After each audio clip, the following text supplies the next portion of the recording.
reprend la fonction de répartition de la méthode 30 et on va déterminer une densité de la variable aléatoire x. Donc l'idée c'est qu'on va dériver la fonction de répartition, mais il faut faire attention parce que la fonction de répartition n'est pas forcément dérivable au point où il y a changement d'expression. Par exemple, ici, en x égale 1, on a à gauche une demi-tangente comme ça, à droite une demi-tangente comme ça, et les coefficients directeurs de ces deux demi-tangentes ne sont pas égaux. Autrement dit, la dérivée à droite et la dérivée à gauche sont différentes, et la fonction n'est pas dérivable en x égale 1. Alors, il y a deux manières satisfaisantes de répondre à la question. Donc, je vais donner les deux manières. Alors, première version.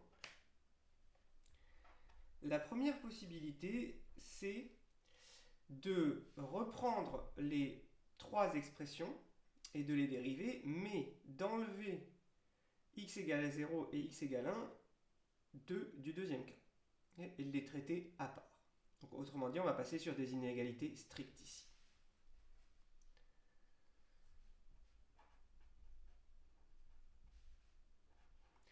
On dérive la fonction constante égale à 0, ça fait 0. On dérive la fonction x carré, ça fait 2x. Et comme je l'ai dit, on passe sur des inégalités strictes.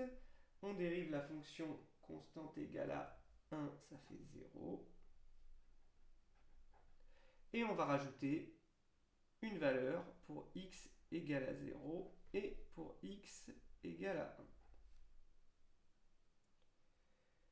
Alors pour x égale à 0, x égale à 1, on prend ce qu'on veut. En général, on peut prendre 0. Je dis on prend ce qu'on veut, il faut quand même que ce soit des valeurs positives. C'est un prérequis pour une densité. Voilà, on peut mettre 0 et 0 comme ça. Voilà.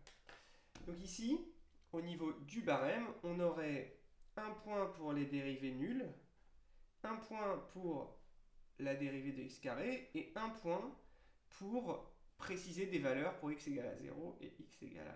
Ça ferait 3 points. Autre manière de répondre à cette question.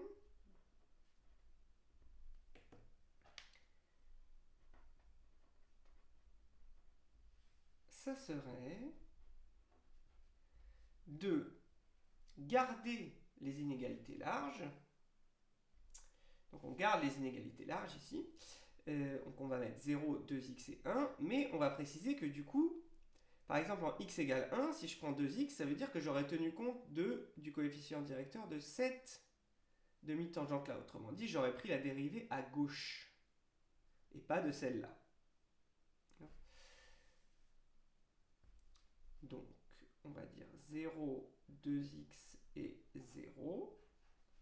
Si x est négatif, si x est entre 0 et 1 au sens large, si x est plus grand que 1. Et là, je vais préciser que ce que j'ai fait pour x égale à 0 et pour x égale 1, par exemple, j'ai pris la dérivée à gauche. Autrement dit, j'ai dérivé l'expression qui était valable à gauche de 1.